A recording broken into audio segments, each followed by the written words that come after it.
बच्चों, बहुत सारी एनर्जी प्रोडक्शन के बाद में अभी हम आ चुके हैं एनारोबिक रेस्पिरेशन पे।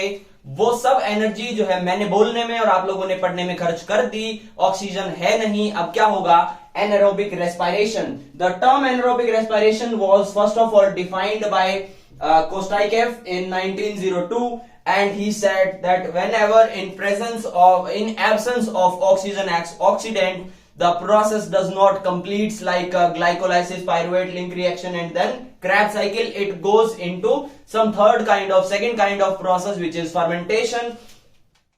And the term fermentation was given by Cruikshank, and it replaced the term which was given by Pasteur.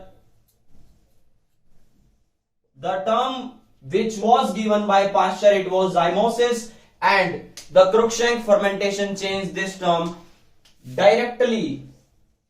Okay, so these three things are equivalent to each other. ये एक ही चीज के क्या हैं? सिनोनिम्स हैं। अलावा इसके एरोबिक फर्मेंटेशन का एरोबिक रेस्पिरेशन कहां होता है, एनारोबिक रेस्पिरेशन कहां होता है और फर्मेंटेशन कहां होता है, तो हम सेल का थोड़ा सा जिक्र कर लेते हैं। एरोबिक रेस्पिरेशन जितने भी ऑक्सीजन की प्रेजेंस में काम करने वाले सेल्स हैं उन सब के अंदर होगा। अब इसमें दो तरीके की चीजें आती हैं, facultative aerobes and obligatory aerobes. Second condition we have is anaerobic cells की condition, facultative anaerobes and second we have is obligatory anaerobes. So yeast, pseudomonas, these two are obligatory anaerobes. ठीक है, yeast and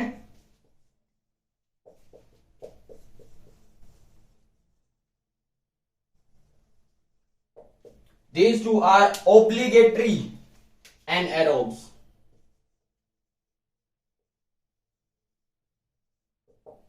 इन्हीं दो का most common examples आपके लगभग जगह पर दिया हुआ है। Second we have is lactic acid bacteria, या हम इन्हें लैब्स भी बोल सकते हैं। जरूरी किस लिए हैं? ये कर्ड की फॉर्मेशन के लिए, और ये होते हैं whenever they are present under conditions where oxygen is present, they are aerotolerant anaerobe, या जिन्हें हम facultative aerobes भी बोल सकते हैं। दूसरी कंडीशन, एक ही सेल है, चाहे आप बात करें हायर ऑर्गेनिजम्स के सेल की जो ऑक्सीजन की प्रेजेंस में रहते हैं, human body sales.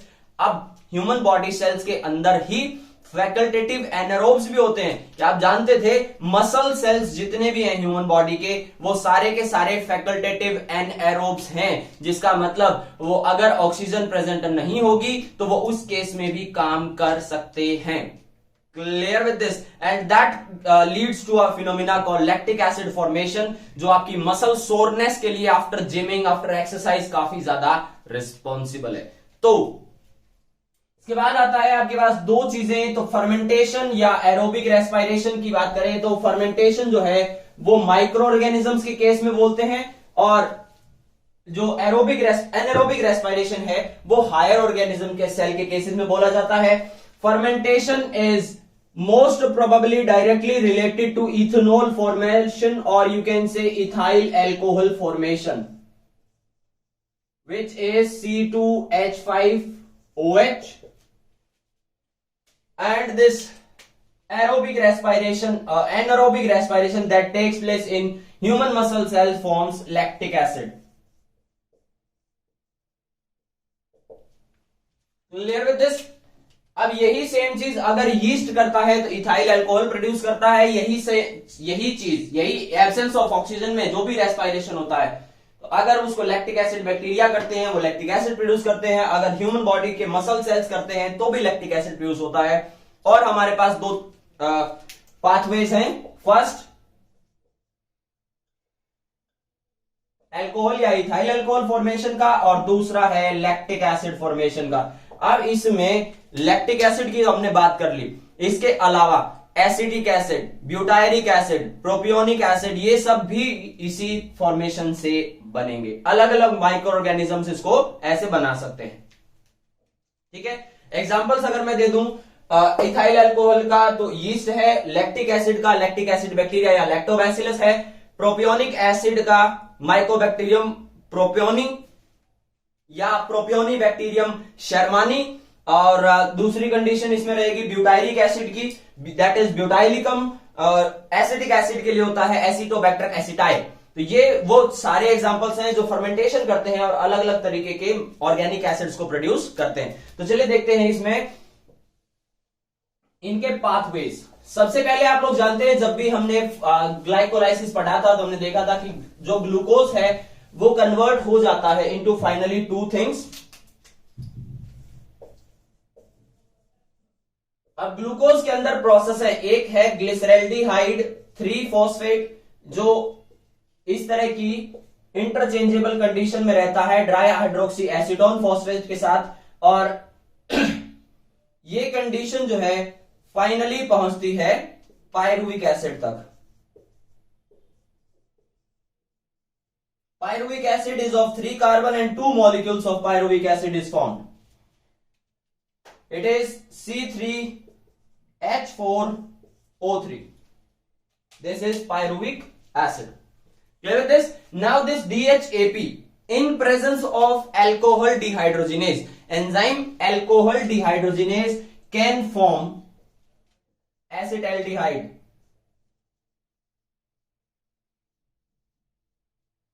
Clear with this? It forms acetaldehyde. This also can directly form ethanol, or you can say ethyl alcohol.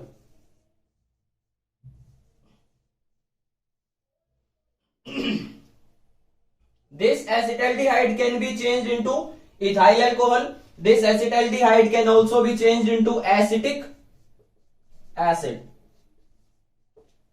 Clear with this? And whenever this ethyl alcohol is transported back into pyruvic acid, the condition will be of use of one NADH plus H positive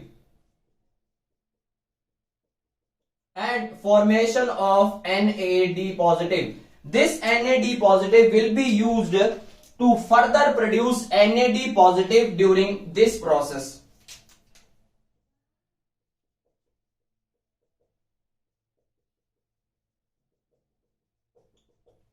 Clear with this? So, why actually in facultative anaerobic condition, why this is being done?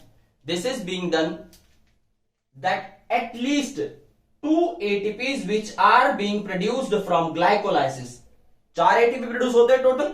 ये है expensive phase, ये है पे of phase, 2 यहां पर use होते हैं, 4 total release होते हैं, और साथ में एक जो है NADH plus H positive, sorry 2 NADH plus H positive बनता है। अब अगर कंडीशन जो है वो ऐसी हो जाएगी कि NAD पॉजिटिव बिल्कुल भी प्रेजेंट नहीं है, तो उस कंडीशन में क्या होगा, ग्लाइकोलाइसिस का जो पाथवे है वो फॉरवर्ड नहीं हो सकता।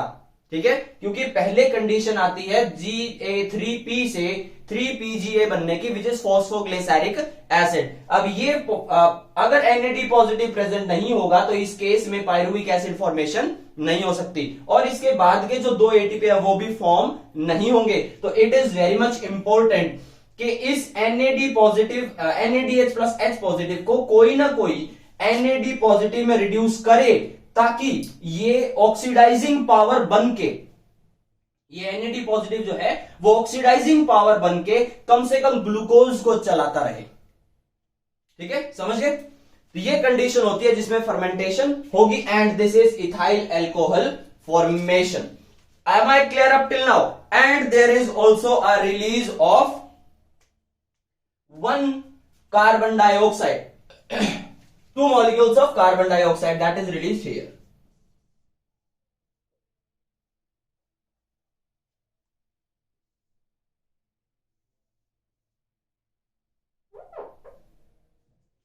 Clear with this? So this is the process of ethyl alcohol formation, or you can say lactic acid formation. This is the condition present in yeast. अब इसका फायदा क्या है?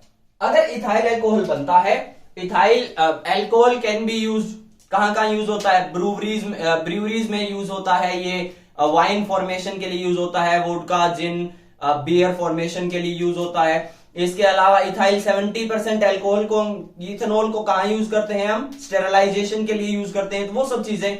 अलावा इसके अगर ज्यादा टाइम तक यीस्ट में इथाइल अल्कोहल फॉर्मेशन होती रहती है, that will lead to the toxic condition, और फाइनली जो यीस्ट है वो मर भी सकता है। तो ये कंडीशन थी अल्कोहल फॉर्मेशन की। दूसरी आती है हमारे पास लैक्टिक एसिड फॉर्मेशन की, और वो प्रोसेस होता है कहां पे, that process takes place in the human body cells, और you can say muscle cells, जिसकी वजह से एक्सरसाइज वगैरह के बाद में क्या होता है, the conditions of muscle soreness. Am I clear up till now? अभी इसके बाद आएगा lactic acid fermentation. Same condition goes like it is Ga3p changes into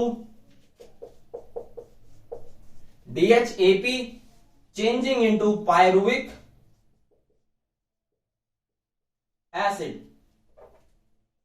Use of NAD positive and release of NADH plus H positive. Now there is no involvement of this DHAP.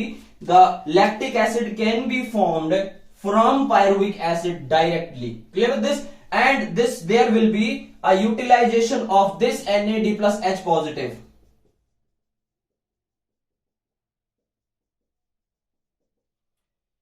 So when we saw that aerobic respiration was continuing, जब aerobic respiration हो रही थी तो pyruvic acid जो है इसके साथ NAD मिल रहा था और हमें मिल रहा था, यानी we were taking NADH plus H positive as a product. अभी क्या मिल रहा है, product is NAD plus H positive. So this condition is of anaerobic respiration. Clear with this? Again this process is for NAD regeneration, and this NAD will continue to form the pyruvic acid, and finally the lactic acid will be produced.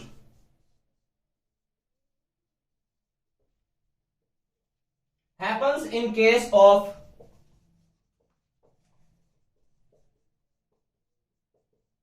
human muscle cells. Now energy production. How much energy is given by lactic acid? The energy given by lactic acid is 39 kilocalorie. How much energy is given by? It is 56 kilocalorie. Play with this. How much energy is produced during aerobic respiration? Equivalent to 686 kilocalorie. इतना ज्यादा energy produce होती है aerobic respiration में, तो उसका reason क्या है? ठीक है, अब यहां देखिए एक चीज, NAD plus H positive use हो जाता है यहीं का यहीं, एक चीज।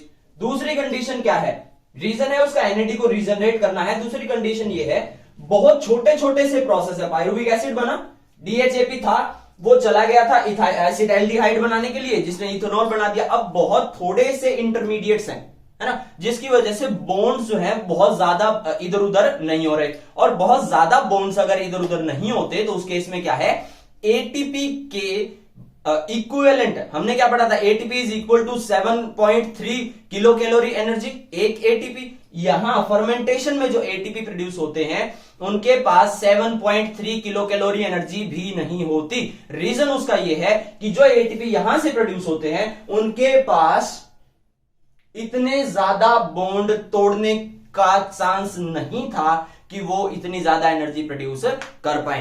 M I clear?